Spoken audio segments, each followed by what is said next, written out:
દેશમાં પુલો પડવામાં વ્યસ્ત છે અને એક નેતા સન્માન ઉઘરાવવામાં વ્યસ્ત છે.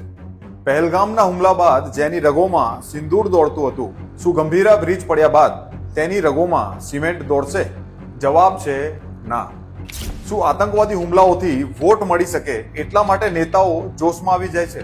શું પુલો પડ્યા પછી વોટ છીનવાઈ શકે છે એટલા માટે નેતાઓ છુપાઈ જાય છે? જવાબ છે હા. બંગાળની અંદર એક પુલ પડી જતા એક મહાન નેતા બોલ્યા હતા, टूट गया तो क्या कहते हैं ये लोग?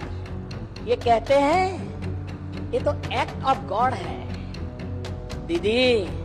ये एक्ट ऑफ गॉड नहीं, ये तो एक्ट ऑफ फ्रॉड है, फ्रॉड.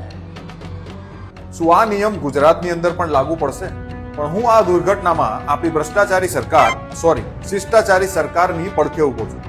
તમે લાયક જ છો ખાડાવાળા રસ્તા, તૂટતા પુલ, ક્રેશ થતા પ્લેન અને આતંકવાદની ગોળીઓ માટે.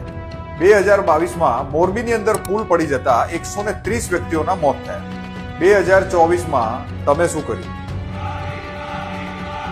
2019માં સુરતના તક્ષશિલા કાંડમાં નિર્દોષ બાળકો સ્વાહા થઈ ગયા.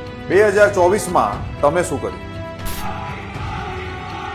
2024ના જાન્યુઆરીમાં બરોડાની અંદર હરણી બોટ કાંડમાં 12 નિર્દોષ બાળકો મરી ગયા. 2024ના માર્ચમાં તમે શું કર્યું? જ્યારે આટલા બધા માણસો મરતા હોય તો એમાં બીજા 10 ઉમેરી લો ને ભાઈ. એમાં રાડો શું પાડો છો? પ્રશ્નો શેના પૂછો છો? આ જ પ્રશ્નો વોટ માંગવા આવતા નેતાઓને જઈને પૂછો ને. ત્યારે તો મફત ભજીયા અને ચેવડો ખાઈને જઈને વોટ આપી આવો છો અને હવે કહો છો कि डार्लिंग पॉलिटिक्स ने इस देश को खत्म कर दिया है. તમને દેખાતું નથી કે આપણા પ્રધાનમંત્રી આટલું ફરીને સર્વોચ્ચ સન્માનો ઉઘરાવી રહ્યા છે? આવું અતિ મહત્વનું કામ છોડીને શું તમારા પ્રધાનમંત્રી દેશનું ઇન્ફ્રાસ્ટ્રક્ચર ચેક કરવા માટે નીકળે? જવાબદાર નેતા અને અધિકારીને ઘરે બેસાડી દે. પહેલા તમારા ભેજા ચેક કરો. તમે પોતાના માટે જીવ્યા છો અત્યાર સુધી, દેશ માટે નહીં. અને એટલે જ બગીચામાં ઉગેલા ફૂલ છોડીને તમારે કીચડમાં ઉગેલા ફૂલ માથે ચડાવવા પડે છે. જય હિન્દ.